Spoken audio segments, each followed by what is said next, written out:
Okay, tutorial real quick on the Epsons. It's going to be about the remote. This is the new remote that came with the projector. You want to make sure that this is the one you're using with the 595. The way you can tell is it has this touch unit here.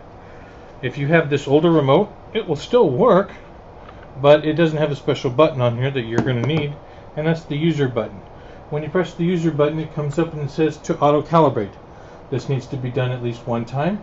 You say yes, it says okay, move away from the screen, and it's calibrating. You want to move away from the screen while it calibrates. Once it's finished calibrating, a little icon will come up telling you that it's calibrating, and it will be done, and it will go back to the screen that it was just on. In this case, it was on a blue screen for having no computer connected to it. And there again, I'm back to computer 1 with no computer connected to it.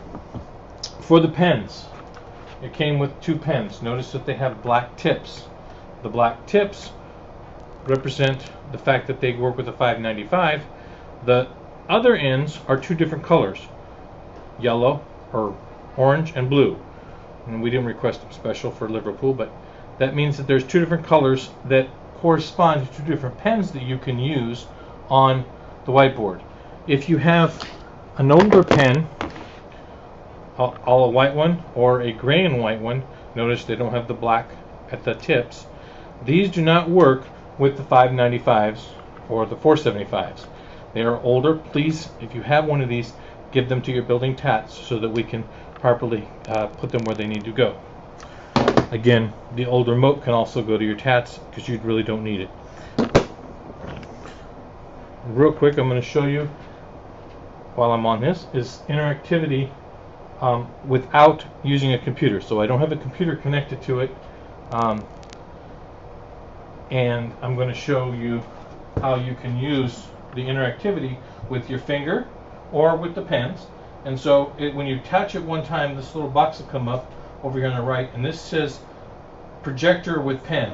If you hold your finger there, it can go to computer with mouse. That means the interactive. So I'm on PC Free Annotation, so I can start drawing, and I can use my finger or pen and start drawing on it. I can use this to erase it. Notice that over here I have three different colors. The orange, which I can change to red by clicking on it. See, it changes to red. The blue one, which I can change to blue or black. And the finger, which I can change to another color. So let's see, I don't have blue. I could change my finger to blue. Don't try and do it with that. I can also keep my finger on the erase. What that means is that I can also annotate on top of it, but I can go to this whiteboard at the top. I press that, I have a whiteboard that I can use, including two pens at the same time, and my finger can be either the erase that I have there or another color that I want. And it does support all three at the same time. So if I had a third arm, I could do all three at the same time. You can also annotate over the top of something that's not a computer. For instance, down here, when you see it, I have these controls. This one here lets me choose different sources.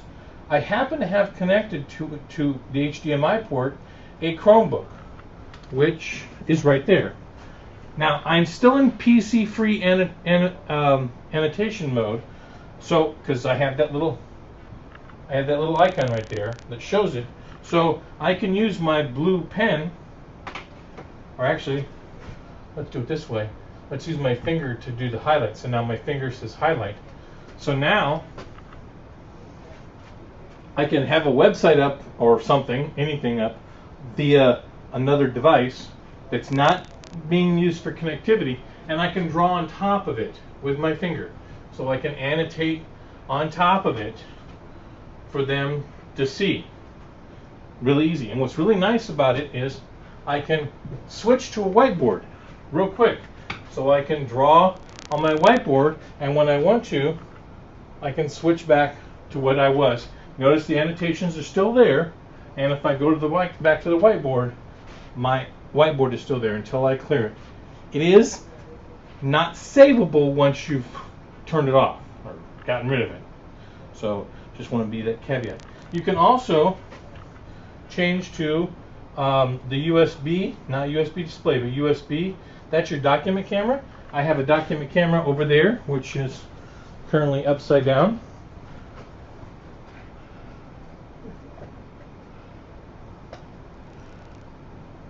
There you go. Right side up. And I can annotate over the top of my document camera. And what's really nice about that is this here, I can show you using this annotation. These here are the video connectors for VGA. There's two of them, computer 1 and computer 2. This one here says document camera, and that's the document camera that's right here, that's going out to my document camera. And this one says HDMI. That's the HDMI cable that's going to the Chromebook that I have.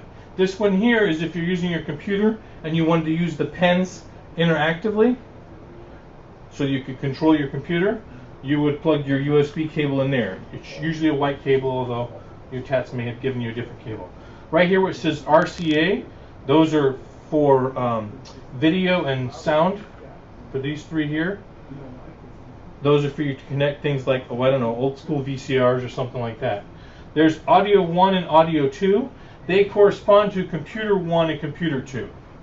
So that if you have sound going with your computer, you could display it at the same time via the connectors. And again, I could switch sources back and forth, and the annotations stay. So these are the annotations I made for the document camera. And I could also switch back to that blue screen that I had at the beginning, which was computer 1, because there's no computer connected to it. Hope that helps.